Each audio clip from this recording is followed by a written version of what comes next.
Actually, I'll put the master. Okay, no, 100. How about there? There we go. And then music volume will drop down to about there. Voice will put up. Everything else will lower just a little bit, just so we can hear the voices and stuff.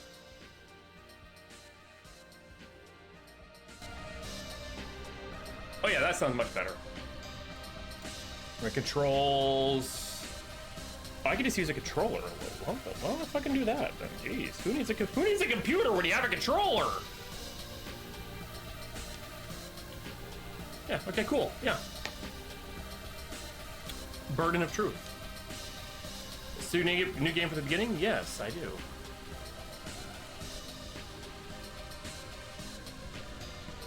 Well, let's see. Let's see. If it's super loud, then I will change it. But I haven't. Usually in games like this, the voices are really drowned out.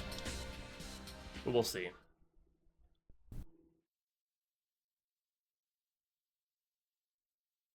Every piece of evidence is vital. Okay, yeah, I fucked up.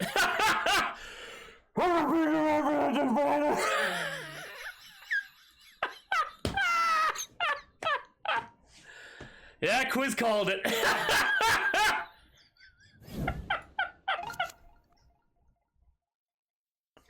God damn, I warned you.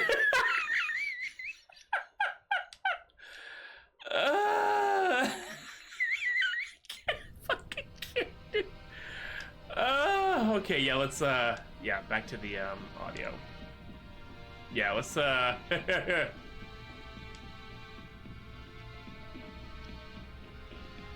go back to just 100. How about that? Yeah, let's yeah. Apply. Okay, there we go. New game, let's go. Wow, that was Every piece of evidence is vital to an investigation. That's much better. I know, right? Every investigation is vital for a fair trial.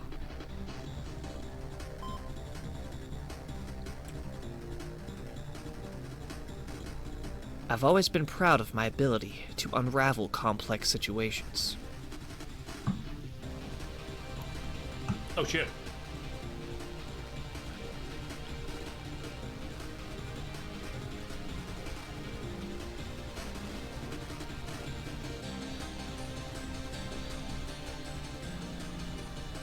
So when a killer walks free from the scene of a crime, believing they got away with murder, I'm the final barrier, stopping them from escaping justice. So wait, are we the defense or are we the prosecutor? That's one thing I don't know. Are we the one slapping down the autopsy report, or are we the one getting slapped with it? I need to know. I think you're right.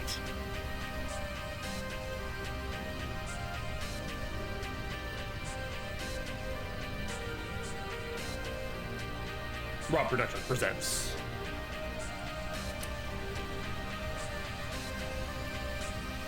I can't open a door.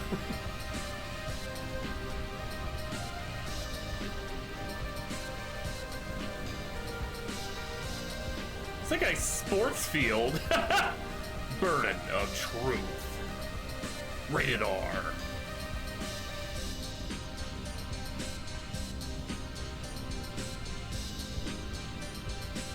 Oh, she's a bitch. I can just tell just by looking at her.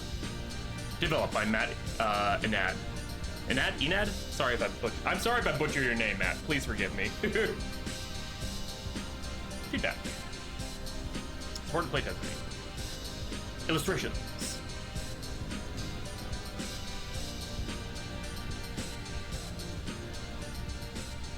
The prosecution is ready, Your Honor. We are the prosecutor! Okay. That's kind of a twist. I like that.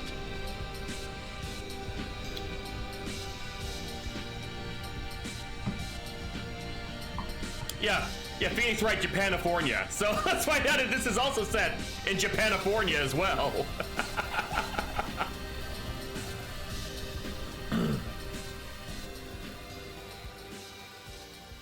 God, yeah, everything is just so heavily Japanese coded, and then let's go for hamburgers.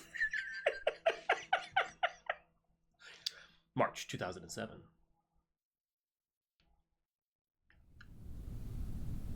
Fucking huge. Yes, to fit all that justice. Order. Court is now in session. We're gathered here today because of the violent murder of one Abigail Graviton, who was found dead yesterday afternoon. As always, I will be assisted by the counselors of law, who will vote on our final verdict. A 2/3 majority is required to pass judgment. It's kind of like a jury, but only 3 judges. I'm merely here to observe and report my opinion to the court. And I'm here to put criminals in their rightful place. That sounds good to me. Anyways, yeah, totally impartial. Time to proceed with the opening statements. Is the prosecution ready? As I stated just moments ago. Yes, Your Honor. Oh my God. Why are you sweating, dude? You're like the hotshot prosecutor. No, no! No, where's that dancing Edgeworth with the fucking autopsy report? Update me. And the defense? We've just been waiting for Cross to finish his dramatic entrance. It's sure to take a while. He's Phoenix reskinned. Hey now, it was a big moment in my opinion. Let me have this. How does the defense plead? Do you even have to ask at this point? It's simply a formality, Miss Flocking. I'd like to flock her. I'm a terrible person. Fine, not guilty, Your Honor. Very well. They will now commence the trial of Max Coladera. I'm such a terrible... It was the prologue, okay. I really am a terrible person. My name is Conrad Cross. I'm a prosecuting attorney. Tar fed and bread of flogging. 1 year ago, my mentor was poisoned in this very building. Okay, so we're getting a bit of a recap from the first game, I guess. Spoilers, I guess. He collapsed right before my eyes. The incident left him comatose, and he still hasn't woken up. His name is Grey Nail, and he taught me everything I know about this job. Actually, hold on a second. I wonder if that's... Is that who you play as in the first game?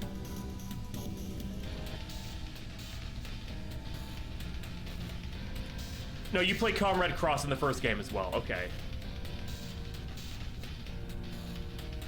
I was just curious, like, that'd be kind of cool. You played that guy in the first game, now taking over as his protege for the second.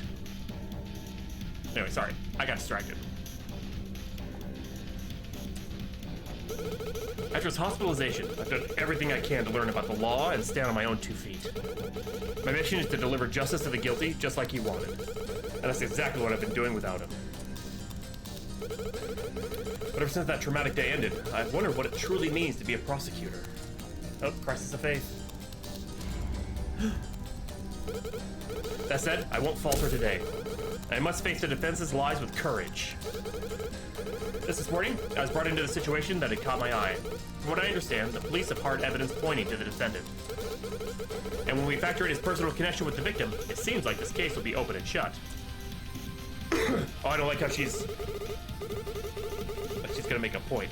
If I understand correctly, things will be a little unorthodox today. That's correct, Your Honor. Due to your jurisdictional complications, the investigation team is still conducting their search of the crime scene as we speak. As such, we won't have a detective available to present the crime in question. Additionally, further evidence will be provided to the court as we go. The team is working as fast as they can under these restrictions. Yeah, they have like a gallery too, like what? Are you sure that the prosecution can present a complete argument without a full picture of the crime scene? Neil trained me to let nothing get in the way of justice. I'll make do as best I can with these limitations at play. Yes, Your Honor. Bold and stupid. But hey, if you're willing to accept a handicap, I won't complain. Flocking's not one to pull any punches. I should be extra careful today. Very well. Please proceed with your explanation of the defendant's arrest. In court, evidence is everything. In order to back my claims, I'll need to show solid proof using the records I've taken in my notebook. I can access the court record by pressing tab. Here I'll find the records are split across several categories, including people of interest. Throughout the trial, I'll be tested on my knowledge of the case. I should be sure to choose the appropriate category based on the situation. When I've selected my answer to the question being asked, I can press E or use the present button to submit it. Hey, Dora, how you doing?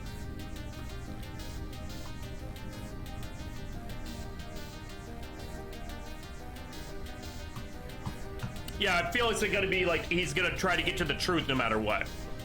Not one of those, oh, hey, you know, my conviction rate is this. It's like, no, I get justice, which is the truth. I'm sorry, Dora, that sucks. I'm going to solve this case and prove the defendant guilty. I must piece together the truth using the clues I've encountered. Mr. Cross, you've been staring into space for a while. We were talking about the land of chocolate? That was 10 minutes ago!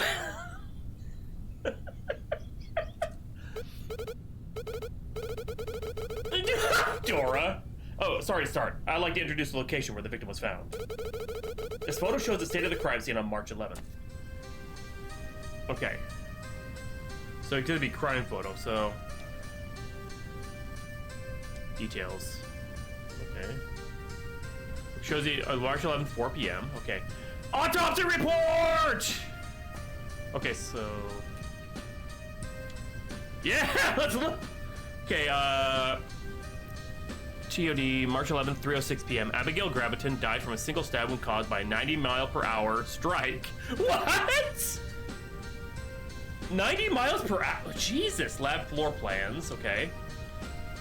Server room, lab room, testing chamber, lobby, hallways, okay.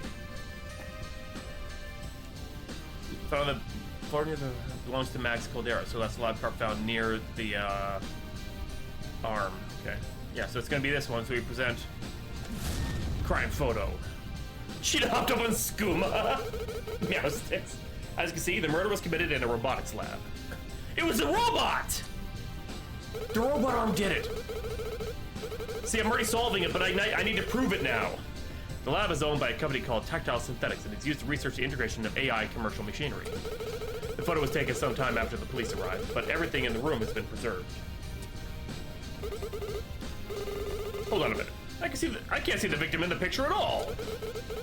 That's because Mrs. Graviton's body was behind the big desk in the front. You can't see it from this angle. That's true. Because of the aforementioned jurisdictional issues, the picture of the corpse wasn't captured before it had been moved from the scene. Certainly is strange. A barrage of requests from some important outside source caused a ton of conflicts in our usual operations. Alright, then I suppose we'll have to use our imaginations. No need, Your Honor. I requested a digital recreation of the scene to be delivered momentarily. Oh, that's exciting! We're living in the future! No need to get your hopes up too much. It's just a picture. Sir, we have the file in question if you're ready for your presentation. Excellent. Please bring your attention to the following image. Abigail Graviton was found dead in a position around 4 p.m. yesterday with a knife sticking out of her chest. She was slumped against this cabinet which held chemical compounds for testing. Because of the desk blocking sight from the doorways, the body wasn't discovered until nearly an hour after the incident occurred. Okay, evidence added. It is my understanding that a blood sample from this spot was taken earlier this morning. Is that correct? Yes, sir. It's ready to be submitted to the court record. Dora. Desk blood pool, okay. Abigail Griffin's blood was found behind the prominent desk in the front of the lab. Okay. As you can see, it was confirmed to be the victim's blood. Furthermore, this was the only visible trace of blood found at the scene.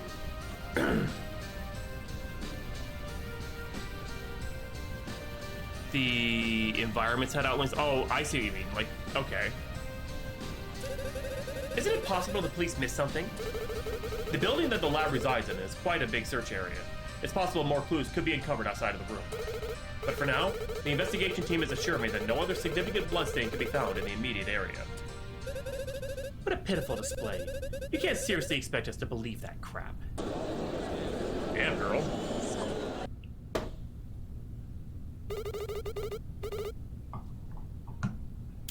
Let's get back on track, shall we? If the prosecution believes that the defendant is responsible for this crime, I'd like to see some hard evidence linking him to these events.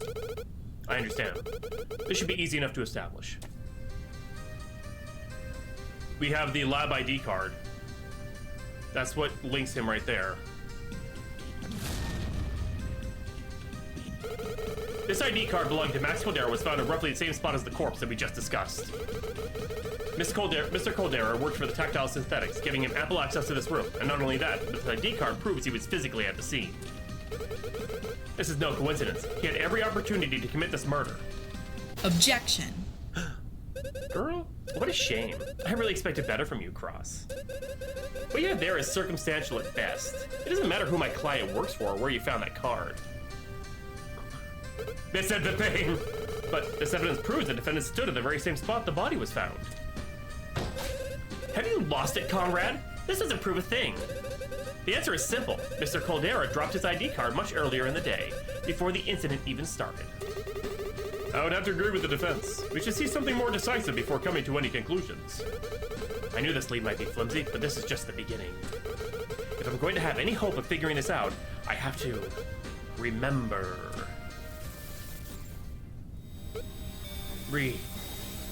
Remember? What? No, not again.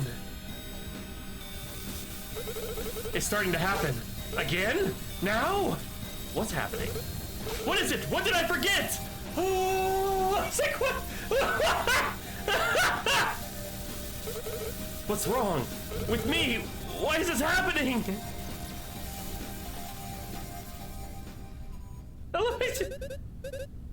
Is everything okay, Cross? Perhaps the prosecution is unable to recover from this leap of logic.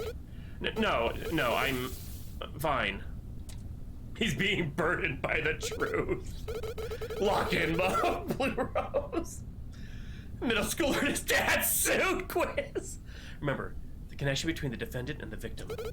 Perhaps this will be more clear if we take a step back and talk about the defendant himself. Max is it Caldera? Caldera, yeah. Is an esteemed lab assistant who handles mechanical equipment at Tactile Synthetics. His reputation at the lab is passable, but one key fact is responsible for his rapid acceleration through the training program. His relationship with the victim, Ms. Abigail Graviton.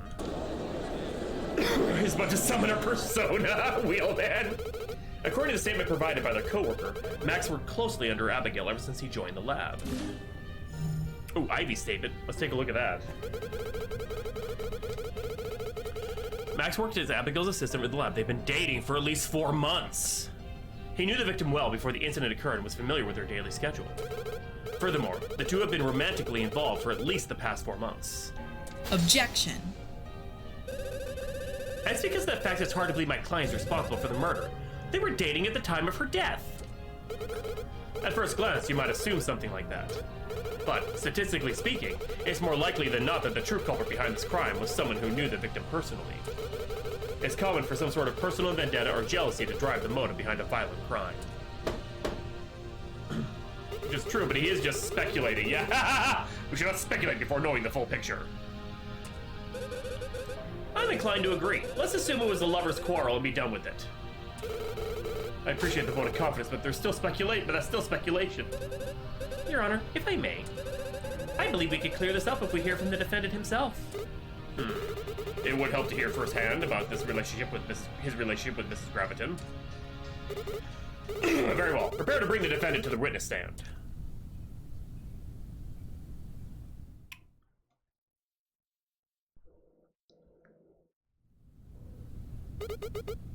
Pointless.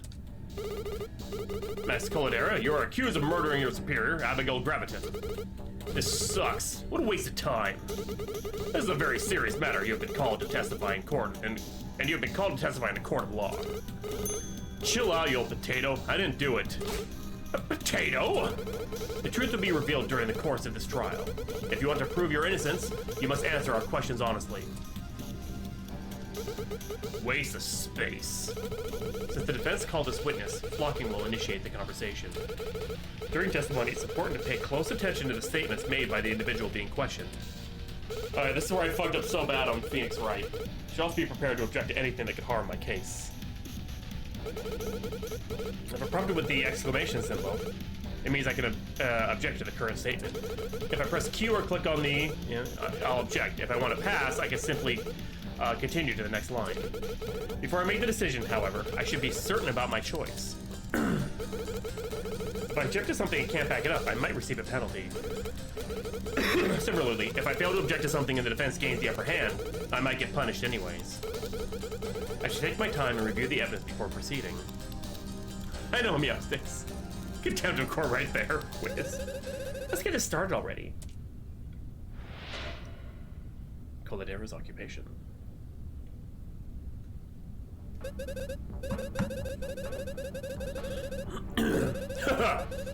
Mr. Coladera, I'd like the court to get a sense of your job at Tactile Synthetics. Can you explain what it is you do at the lab? Yeah, sure. It'll speed this along. At Tactile Synthetics, we aim to combine the recent technological advancements in AI with cutting-edge robotics. We've been working towards replacing lost limbs, creating chore-focused robots, and designing seed planting devices. It's thanks to the popularity of militarized scouting drones that we had the idea to put the technology to better use. In just the lab I worked in, we prototyped a new robotic arm, an electromagnet, and a chemical compound that reduces blood. 90 miles. The magnet. Sounds insane to think about, but we've also already had one patient see massive improvements in day-to-day life after our cybernetics were installed. And what about your personal responsibilities? Well, as you discussed earlier, I'm an assistant. I was hoping to learn so much more before things went haywire. I had no idea what happened until I saw a crowd gathered outside the room. My poor Abby. So it's true? You and the victim were partners? That's right. And that's why it's complete BS to think I would have killed her. It's not only a waste of energy, but a waste of potential energy. Quiz. His relationship with the victim protects him? How naive. She deny any involvement with this crime? That's right. Can you explain why your ID card was found at the scene? Okay, I'll bite. The ID card is standard issue identification for everyone in the building.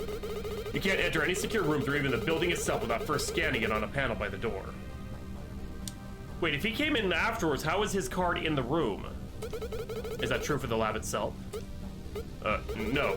We got a little tired of the hassle, so we disabled the security for that room quite a while ago. Oh, never mind. Seriously? Isn't that a little dangerous with all the equipment in there? It's fine. Everything in that room is harmless. Not together, it's not. Clearly not considering the murder. The defendant's lack of care aside, I believe this ID card business could be put behind us if we assumed that it was simply left behind. My attorney is correct. I accidentally dropped it before I left the lab. I can't say I fully believe him at this point in time, but I don't have any real reason to doubt his claim. For now, I should just take what he says at face value and see where that leads me. Okay, how is it updated? It was left behind when Max left the room, okay. You claim to have left the room before 3:06 p.m.? Yeah, exactly. This is all just a big waste, misunderstanding. That's why, the real suspect must still be out there. Anyone from the street could have walked in and out. Okay, I don't know how to do it on Objection! Well, it's true that lab doors themselves are lacking security. Per your own words from earlier, they would have needed a key card to get into the building itself. That's what I was getting at! I did say that. This only furthers my point that you have had every opportunity to kill the victim. Objection. Damn it, dick slam I've seen in my life. Mr. Coladera is just one of many employees who had access to the Tactile Synthetics building. There are more suspects out there. The police have concluded that 2 individuals without confirmed alibis had access to the 2nd floor at the time of the crime. Both of them are present in the courtroom today, but neither of them had a personal connection to the victim. Order. We should again refrain from speculation on the motive. For now, I would like to get a clearer picture of the events leading up to the murder itself. A moment, sir. We acquired more evidence from the scene. Finally, this has to be something decisive. First item is a small piece of duct tape that was found in the testing chamber. What? Testing chamber? It's a small room at the back of the lab. You'll find it in the schematics. We clearly don't have the full picture here. But maybe taken together we can discover something worthwhile. Okay, so let's look at the schematics again. Okay, testing chamber at the back of the lab.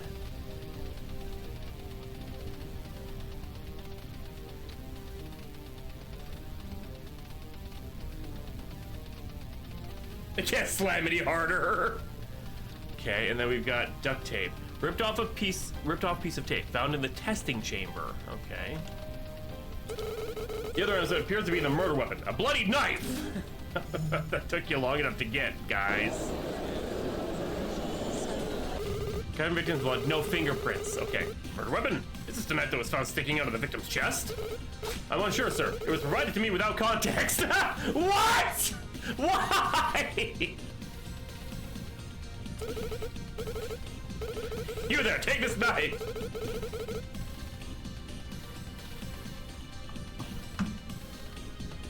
Presented to me without context. Jesus Christ, I'm sorry. That is... Wow. That's not good. I think it is your own. Oh, hey. Dude. Can't be sure, but I think that's the murder weapon. Raw Productions, thank you so much for those bits. Really appreciate it. Welcome to the stream. And yes, we are playing your game right now. I'm enjoying it, actually. It's a biohazard, even if it wasn't that they were fucking hell. Quiz, no. The whole courting. According to the analysis, this knife is covered in the victim's blood.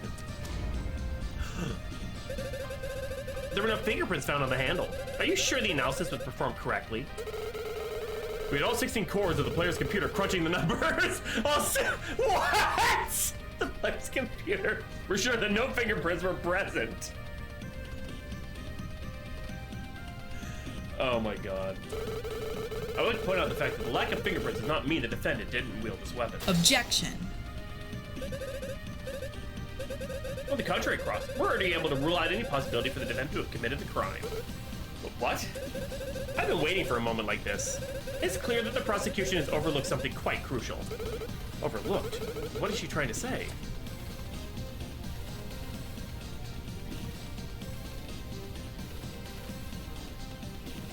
Oh shit, what did...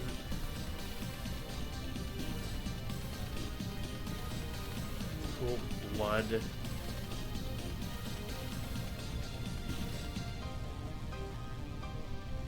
What did I overlook? Oh shit!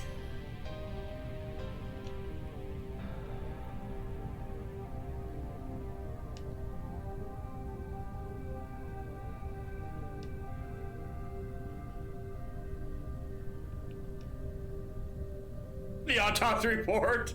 Yeah, it's always the autopsy report. Okay, single stab wound caused by a 90-mile-an-hour. That's it. You're right. Yet he couldn't have done it because how would he strike with that much force? I'm gonna go with it. You're right.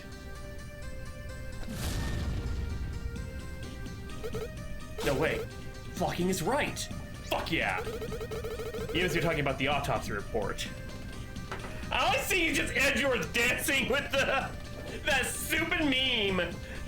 What'd you think, right? Here we have the autopsy. Just like every time. Bingo. The report clearly states that the stab wound struck Mrs. Graviton at 90 miles or 144 kilometers per hour.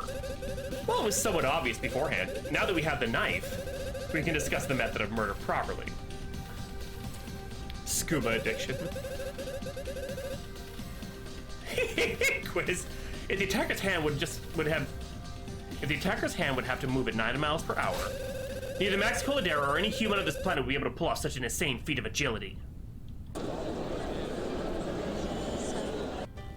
Science, Meowsticks, science. Vote curse to right. Order, this is a tremendous oversight by the prosecution. Crap, I can't prove the defendant guilty if he wasn't even able to deal the killing blow. I have to think, how can I make this work? If Max could strike the victim himself, then could he have gotten someone who could? Does he know a professional baseball pitcher? Oh, you're reaching, Cross. You're reaching. No, there's no way that's right. The defendant was the one responsible. So how could he have done it? What trick did he have up his sleeve to result in such a strong attack? The electromagnets, and the prosecution can demonstrate how it was possible for the defendant to deal the killing blow. This is rich. Have you resorted to bluffing already, or are you going to suggest he had superhuman strength? No bluffs here, and there's no need to resort to the supernatural to explain this. And make it up on the spot.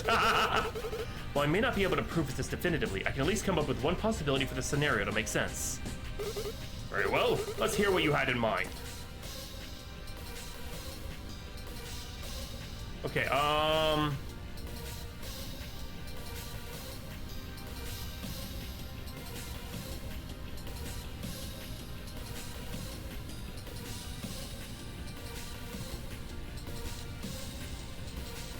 he talked about electromagnetics.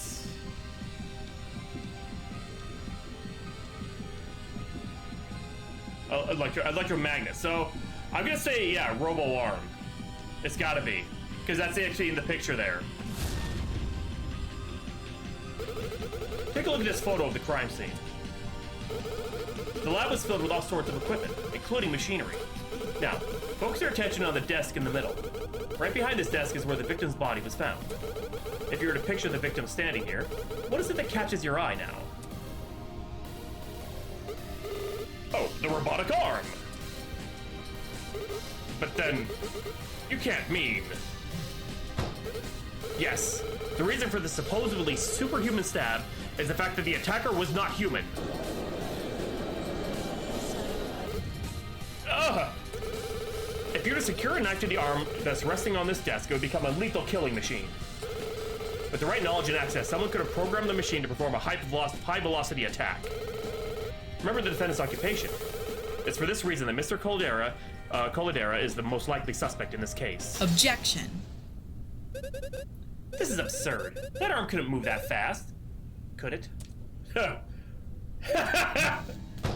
Yeah, slap it again! Mr. Colladera, please cooperate. Tell us if it was at least possible for this attack to occur. The arm was built to be faster than previous models. But I didn't do any of what you just said. That would just be a waste of research. Okay, hold on a sec. I can object to this. This would be a waste of research.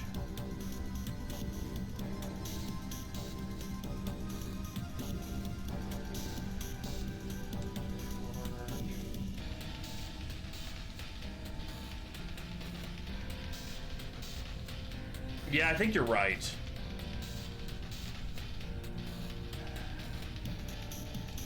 I feel like, yeah, testing chamber. But this was that was found in the testing chamber, not the lab. Yeah, I'm gonna.